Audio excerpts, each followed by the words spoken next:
2025ஆம் ஆண்டில் பல படங்கள் வெளியாக இருக்குது. அதில் ரசிகர்கள் அதிகம் எதிர்பார்க்கும் முன்னணி நடிகர்களின் படங்கள் என்னன்னு பார்ப்போம். அருண்குமார் இயக்கத்தில் விக்ரம், துஷாரா விஜயன் மற்றும் பலர் நடித்திருக்கும் படம் வீர தீர சூரன் பார்ட் 2. இந்த படம் 2025 பொங்கல் பண்டிகையொட்டி வெளியாக இருக்கு. கமலஹாசன், மணிரத்னம் கூட்டணியில் உருவாகி வரும் படம் தக் லைஃப். இந்த படம் அடுத்த ஆண்டு ஜூன் மாதம் வெளியாக இருக்கு. அஜித்குமார் நடிப்பில் உருவாகி இருக்கும் 2 படங்கள் அடுத்த ஆண்டு வெளியாக இருக்கு. மகிழ் திருமேனி இயக்கத்தில் விடாமுயற்சி படமும், ஆதிக் ரவிச்சந்திரன் இயக்கத்தில் குட் பேட் அக்லி படமும் உருவாகி இருக்கு. அதில் விடாமுயற்சி படம் பொங்கலுக்கும், குட் பேட் அக்லி படம் மே மாதம் ரிலீஸ் ஆக இருப்பதாக கூறப்படுது. தனுஷ் நடித்திருக்கும் 3 படங்கள் அடுத்த ஆண்டு வெளியாக இருப்பதாக தகவல். தனுஷ் எழுதி இயக்கி நடித்திருக்கும் இட்லி கடை திரைப்படமும், தனுஷ் இயக்கத்தில் நிலவுக்கு என்மேல் என்னடி கோபம் படமும் அடுத்த ஆண்டு வெளியாக இருக்கு. அதே போல தனுஷ் நடிப்பில் பெரிய பட்ஜெட்டில் உருவாகி வரும் குபேரா படமும் அடுத்த ஆண்டு வெளியாக இருப்பதாக தகவல். சூர்யா நடிப்பில் இந்த ஆண்டு வெளியான கங்குவா படம் பெரும் தோல்வியடைந்தது.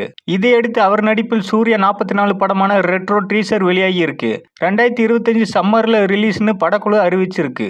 அதே போல சூர்யா 45 படத்தின் பணிகளும் முழு வேகத்தில் நடந்து வருகிறது. இந்த 2 படங்களும் அடுத்த ஆண்டு வெளியாக இருக்கிறது.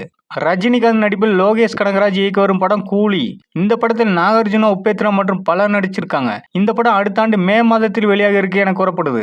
ஏஆர் முருகதாஸ் இயக்கத்தில் சிவகார்த்திகேயன் 23வது படமும், சுதா கொங்கராவ் இயக்கத்தில் சிவகார்த்திகேயன், ஜெயம் ரவி, அதர்வா நடிப்பில் உருவாகி வரும் படமும் அடுத்த ஆண்டு வெளியாகலாம் சொல்லப்படுது. 2025 வெளியாக இருக்கும் படங்கள்ல மக்கள் மத்தியில் அதிகம் எதிர்பார்க்கப்படும் படம் தளபதி 69. இந்த படம் தளபதி விஜயின் கடைசி படமாகும். பூஜா ஹெக்டே, பாபி டியோல், நரேன் என பலர் நடிச்சிருக்காங்க.